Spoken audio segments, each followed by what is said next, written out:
আজকাল কর্পোরেট প্রফেশনালদের মাঝে মানসিক স্বাস্থ্যের পাশাপাশি শারীরিক স্বাস্থ্যের ব্যাপক অবনতি পরিলক্ষিত হচ্ছে। সুপ্রিয় শ্রোতা, আজকে শেয়ার করব এর অন্যতম প্রধান 5টি কারণ। If in case you are wondering, I am doctor Mezbauddin, author of book Unleash the Power of Healing. As a mind mentor, corporate wellness coach, wellness lifestyle coach, wellness and medical tourism expert, I am helping individual and corporate professional to embrace wellness lifestyle for optimal health, happiness, joy and productivity in their personal and professional life. সুপ্রিয় শ্রোতা, number 1 যে কারণ, যে মানসিক স্বাস্থ্যের অবনতি হওয়ার number 1 প্রধান কারণ সেটি হচ্ছে inability to handle their expectation. অর্থাৎ আপনার নিজের প্রতি নিজের এক্সপেকটেশন, কর্পোরেটের প্রতি আপনার এক্সপেকটেশন, কর্পোরেটের আবার আপনার প্রতি এক্সপেকটেশন, আপনার ক্লায়েন্টের প্রতি এক্সপেকটেশন, ক্লায়েন্টের আবার আপনার প্রতি এক্সপেকটেশন। এই এক্সপেকটেশন যখন ম্যাচ হয় না, কিংবা এই এক্সপেকটেশনকে যখন আপনি হ্যান্ডেল করতে পারেন না, সেই বিষয়টি আপনার জন্য অনেক সময় স্ট্রেসর হয়ে যায়।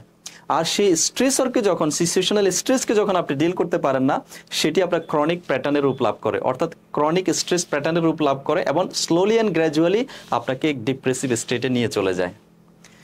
দ্বিতীয় যে কারণ সেটি হচ্ছে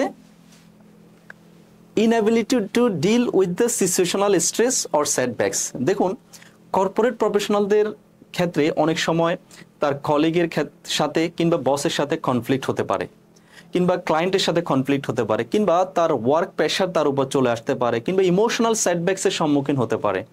আর এই অবস্থাকে যখন আপনি হ্যান্ডেল করতে পারেন না, সেই বিষয়টিকে, সিচুয়েশনাল সেটব্যাকস কিংবা চ্যালেঞ্জকে যখন আপনি ওভারকাম করতে পারেন না, তখন সেটি আপনার ক্রনিক স্ট্রেসের কারণ হয়ে দাঁড়ায়।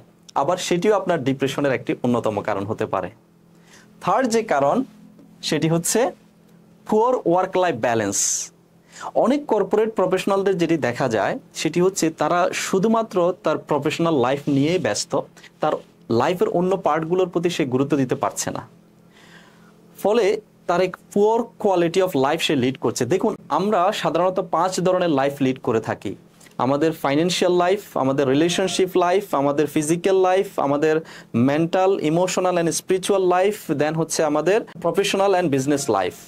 তো যখন আপনার লাইফকে, আপনি কর্পোরেটের একটি লাইফকে শুধুমাত্র আপনি ফোকাস করে যাচ্ছেন, আপনার শুধুমাত্র আপনার প্রফেশনাল লাইফ নিয়ে খুবই বিজি, কিন্তু আপনি আপনার রিলেশনশিপ, আপনি আপনার others part of your life, your health, আপনার পার্সোনাল ডেভেলপমেন্ট, আপনার ওয়েলনেস, আপনার inner life, that is mental, emotional, spiritual life, সে লাইফকে যখন আপনি কেয়ার করতে পারছেন না, তখন আপনার কোনো সেটব্যাক, যখন আপনার রিলেশনশিপ কিংবা আপনার মেন্টাল ইমোশনাল ইস্যুগুলো আপনাকে আলটিমেটলি আপনার ফিজিক্যাল ইস্যুর কারণ হয়ে দাঁড়াচ্ছে।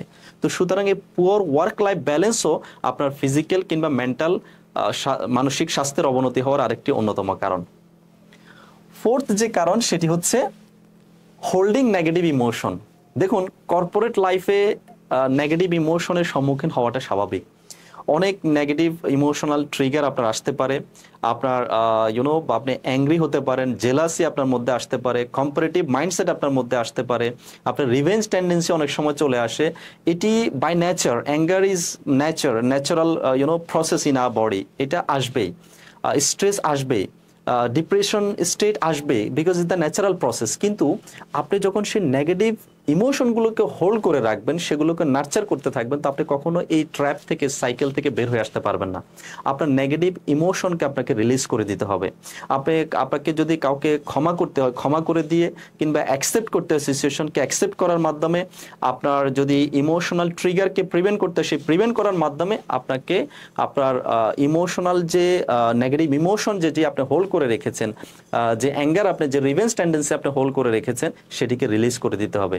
রিলিজ করার মাধ্যমে আপনি আলটিমেটলি আপনার নিজেকে আপনি হালকা করে থাকবেন। যে নেগেটিভ ইমোশন এমন একটি প্রসেস, এটি হচ্ছে এমন যে অ্যাসিডের মতো, যে অ্যাসিড যে পাত্রে রাখা, ওই পাত্র নিজেই জ্বলে যাচ্ছে। সুতরাং আপনি নেগেটিভ ইমোশনকে হোল্ড করার মাধ্যমে আপনি আপনার লাইফকে ডিটোরিয়েট করছেন আলটিমেটলি। ফিফথ যে কারণ সেটি হচ্ছে মেন্টাল সাপোর্ট না পাওয়া, প্রপার কাউন্সিলিং না পাওয়া। অর্থাৎ আপনি প্রবলেমের মধ্য দিয়ে যাচ্ছেন, চ্যালেঞ্জের মধ্য দিয়েছেন, সেই চ্যালেঞ্জকে ওভারকাম করার জন্য, সেটাকে হিল করার জন্য আপনি কোনো কাউন্সিলর, কোনো এক্সপার্টের আপনি শরণাপন্ন হচ্ছেন না। আপনি সেটি নিজের মধ্যে হোল্ড করে রাখছেন, সেটিকে নার্চার পেলে পুষে আরো বড় করছেন যতক্ষণ না সেটি সিভিয়ার কন্ডিশনে চলে যায়। তো এই বিষয়গুলো করার মাধ্যমে আপনি আলটিমেটলি কি করছেন, আপনার ফিজিক্যাল মেন্টাল বোথ লাইফকে আপনি হ্যাম্পার করছেন।